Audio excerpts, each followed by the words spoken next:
Hey, everybody. Today I want to talk to you about personalities as it has to do with sales. And there's many different versions of this. So I'm going to bring my own perspective in. I'm going to share some of other people's perspectives, but it's really important to understand sales personalities when you're trying to make money online. So stick around.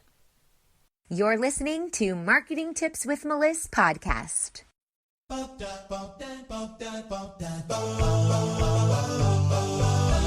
Welcome to Marketing Tips with Meliss podcast. And now your host, Meliss-Ep.395.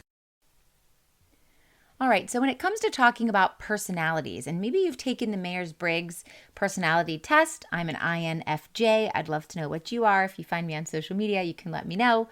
But personalities really do help you understand a situation and how to understand other people so you can build a relationship in a way that is authentic and in a way that you will get along with that other person.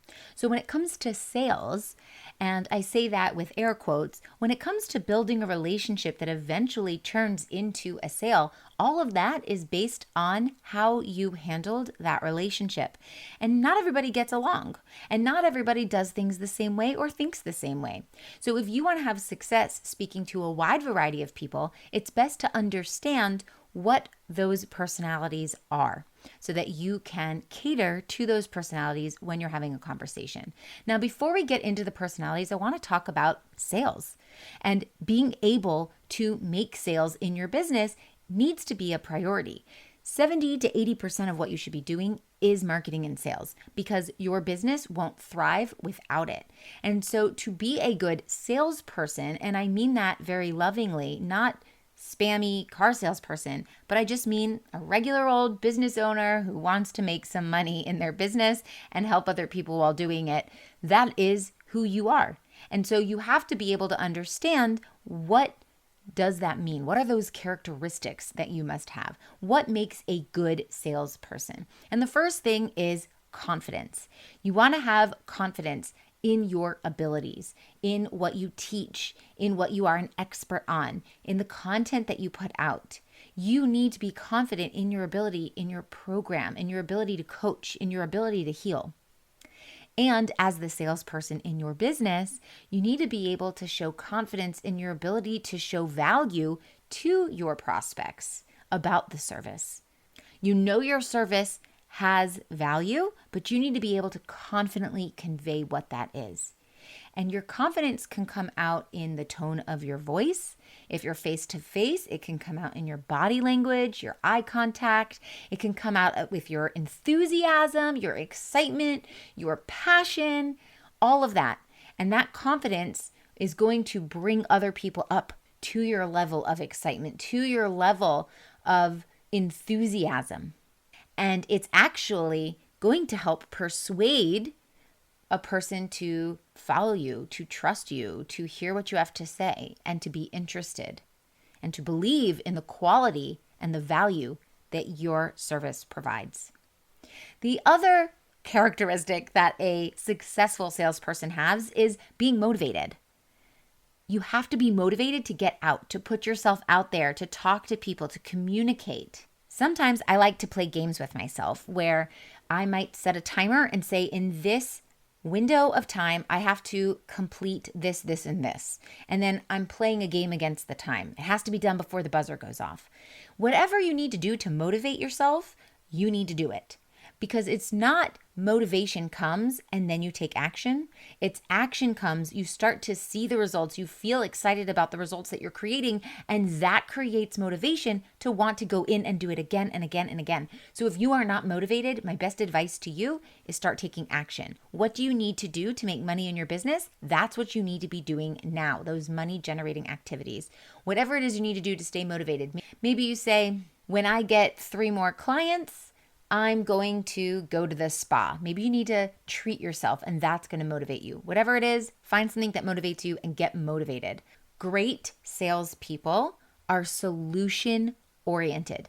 That means they're not playing the victim. They're not looking for problems. They're not looking for gaps. They're not looking for loopholes. Instead, they are taking every challenge and turning it into an opportunity. They are not looking for problems, and they are not creating problems, and they are not lingering in problem mode. They are in solution mode, which means that there is not a challenge that could ever stop them from reaching the goal that they have.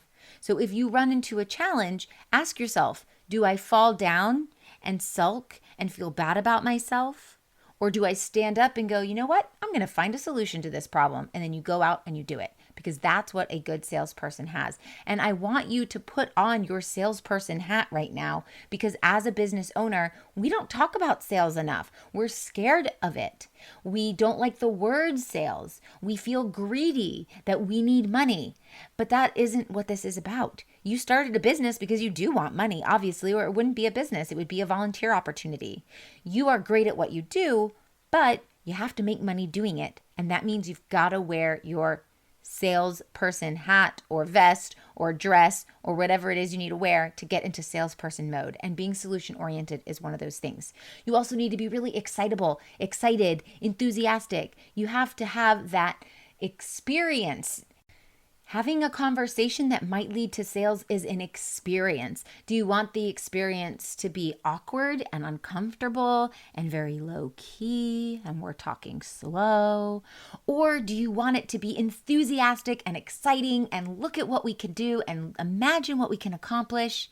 It's coming to the call with positivity, with that energy of excitement and love, that high vibe, because that is contagious. And you want nothing more than for everyone you touch to feel that positivity that you brought to them and left with them the rest of the day. Introducing the Spiritual Entrepreneur's Affirmation Deck. This is for you when you are ready to step into your full presence and power in business and life.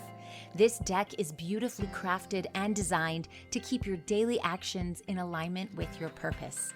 Help heal the world and use your gifts to their fullest potential to make a big impact in other people's lives while making a living doing it.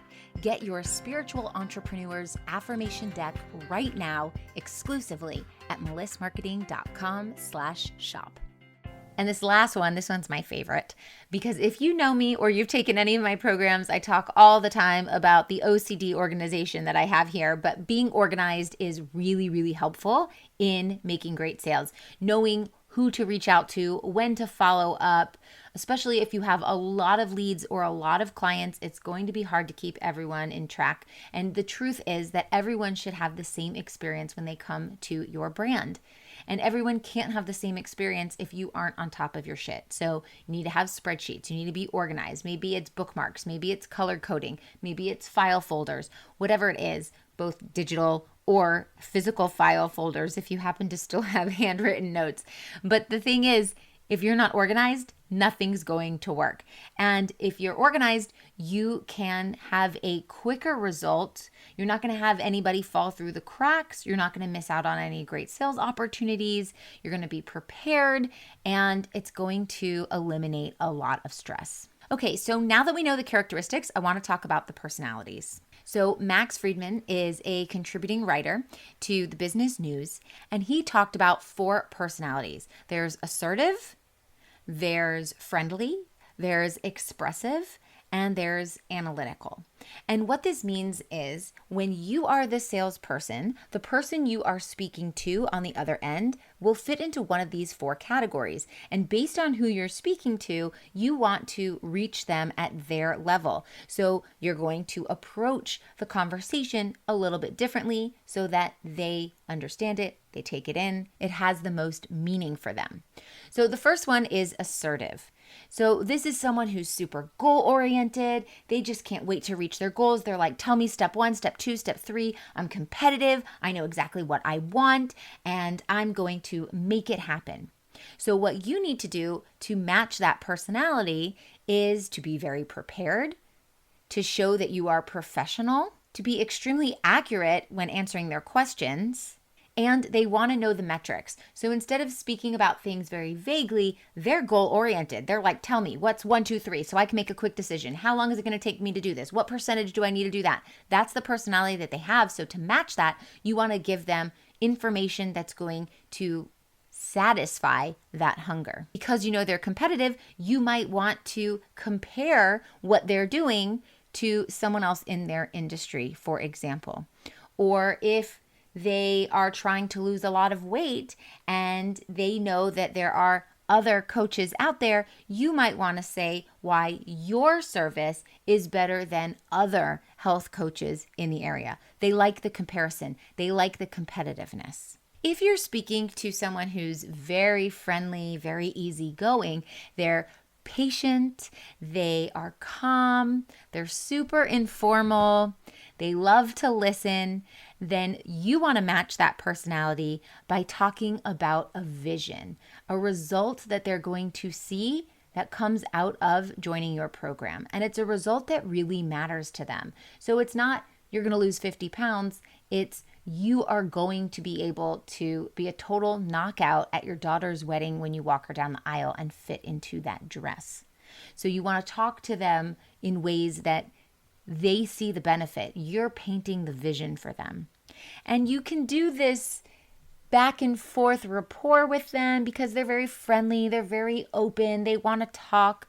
And so you want to build that rapport and really take time to build the rapport because that's how they are absorbing information. If you skip over that, they might walk away and go, you know what, they're not very friendly. We're not a good fit.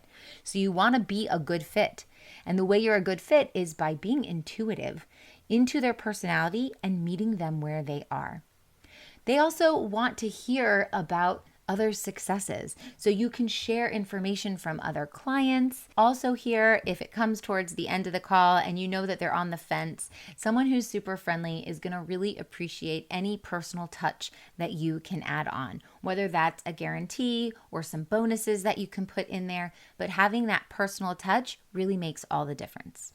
The third personality is expressive. These are people who want to say yes. They want to people please. They're also very enthusiastic and they're also intuitive. So knowing that you're going to bring your intuition and they have intuition, there's going to be a lot of expression there. They're very creative. They may be dramatic with their hands when they're speaking. And as I'm saying that, I'm raising my hands and opening them up. I speak with my hands, so I understand this expressiveness. With expressive groups of people, you want to talk about language. You want to be very descriptive in the way that you explain your offers. You want to interpret the feelings that they're having. So you have to be a really good listener here instead of sharing numbers. Expressive people are more in their feminine energy than their masculine energy, and sharing numbers and structure and all of that is very masculine. But you do want to put your professionalism at the forefront here so that you can build a good relationship, a solid foundation, and rapport over time. And what that's going to do is build a relationship that is trustworthy and loyal, and they're going to come back for more and more. This would also be a good place to just ask them, hey, does that make sense? Do you understand what I'm saying? Are we on the same page? And just checking in with them is really going to go a long way. And the last sales personality is the analytical personality. And this is someone who loves facts. They want the hard numbers. They're like, give me the percentage. What is the time frame? Just give it to me straight. It's very impersonal. They really want the facts. They're very serious and they're prepared. So they may ask a lot of questions. I want you to think of Shark Tank, where someone comes in there with a new business idea and the sharks just eat at them. I want the data. Tell me about this. What are your numbers? What are this? That's the type of analytical person that I'm talking about here. So what you can do is be very patient. You don't want to show up and be annoyed by that, but you also want to be prepared. You want to make sure that you have the answers to those questions, or you have a way of getting the answers to those questions, because it's very qualitative base. They want to know how to measure things. They want it to be countable. It's number based. Knowing that, what that probably means is they already searched your website. They already looked for case studies. They already tried to find testimonials. They probably stalked you on your social media. They are prepared. They have done their research on you before they get on this call, guaranteed. And they want data. They want numbers. They want the hard facts. So building a strong relationship here with the information that they want is going to provide them with loyalty and a sense of stability. Like, you know what you're doing, you know what the outcomes are, and you have successfully done this for other people. Knowing all of this information about all the different personality types is critical to being successful with your sales and getting more clients. These personality types are important for you when it comes to you being the salesperson and having the sales hat, because you might be one of these personality types, but also it's going to give you tons of intel into the prospect that you're speaking with. And if you can get on their level, they're going to understand you at a deeper level, and that's going to help you make the sale, build the relationship, and have long-lasting success with them. I hope this helps. I'll talk to you soon. Thanks for listening to the Marketing Tips with Meliss podcast at www.marketingtipswithmeliss.com. Oh, wait, before you go, I've got a special invitation for you, so listen up. Join thousands of spiritual women, entrepreneurs, coaches, healers, and business owners in a cozy community to learn effective and aligned strategies to grow and scale your business through organic marketing and so much more. I'm inviting you to join my free community called the Spiritual Women Entrepreneurs to lift one another up in business, spirituality, finances, and emotional support. Visit spiritualwomenentrepreneurs.com. See you on the inside.